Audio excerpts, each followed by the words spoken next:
La guerra rischia di creare danni peggiori della pandemia, lo registrano gli indici della fiducia dei consumatori e delle aziende che sono in calo, anzi in crollo, meno 11,6% il calo nella fiducia dei consumatori tra marzo e febbraio, meno 36,6% il calo invece, un vero e proprio crollo della fiducia nell'economia da parte delle imprese, appunto con un pessimismo che cresce di un terzo, quindi la fiducia delle piccole e medie imprese cala a picco. Dall'altro lato, dalla parte dei consumatori c'è già chi rinuncia alla Pasqua, questo si legge sul Corriere del Veneto di oggi.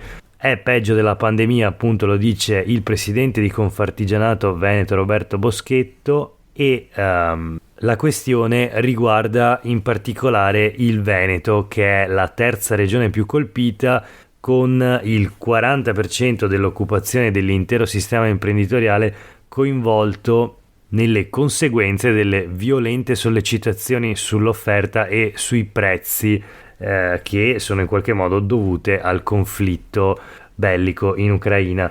Questo è Sveglia Veneto, il primo podcast dedicato all'informazione vista da nord-est. Io sono Jack Calcetto, oggi è venerdì 1 aprile 2022.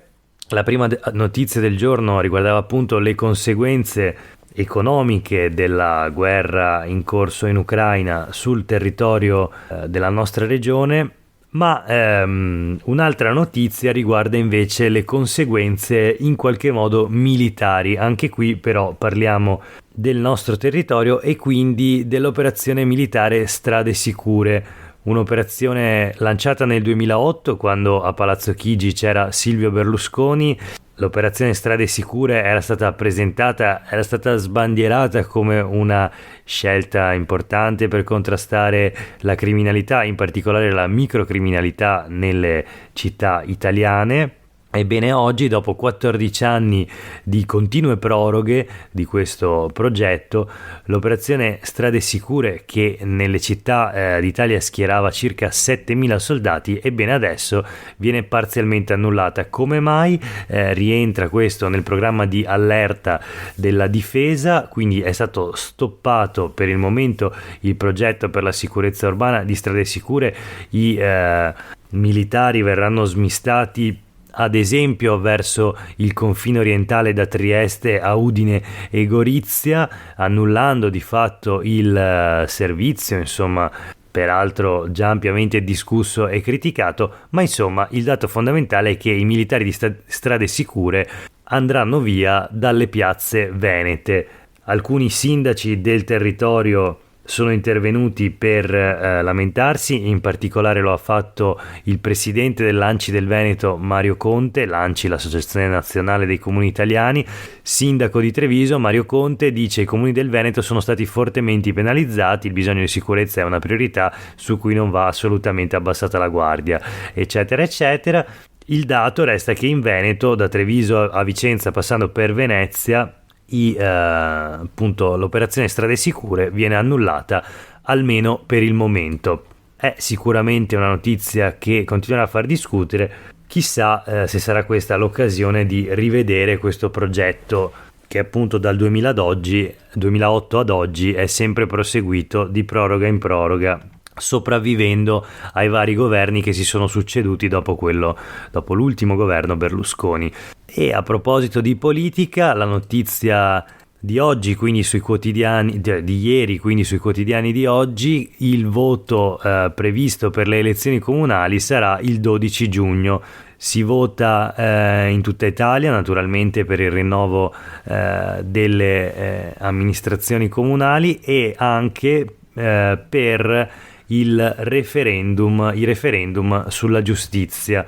Quindi Election Day, il 12 giugno, in Veneto 86 comuni al voto.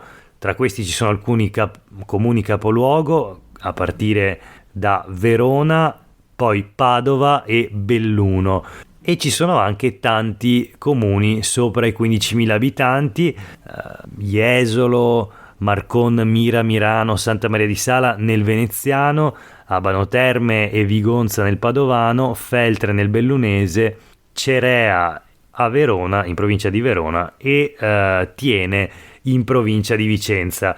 Tanti altri comuni sotto i 15.000 abitanti. La data dell'eventuale ballottaggio per i comuni sopra i 15.000 abitanti sarà il 26 giugno. Una notizia per quanto riguarda la pandemia da coronavirus, che è tutt'altro che finita. Si parla infatti di una nuova impennata di positivi, di contagi, che infatti dopo il calo di febbraio, quando l'indice di positività era sceso al 10%, ora risalgono e l'indice di positività è quasi raddoppiato, anzi sostanzialmente raddoppiato, 19% il tasso di positività il 24 marzo. Quindi tornano a crescere i contagi, i nuovi positivi, e anche iniziano a salire i ricoveri.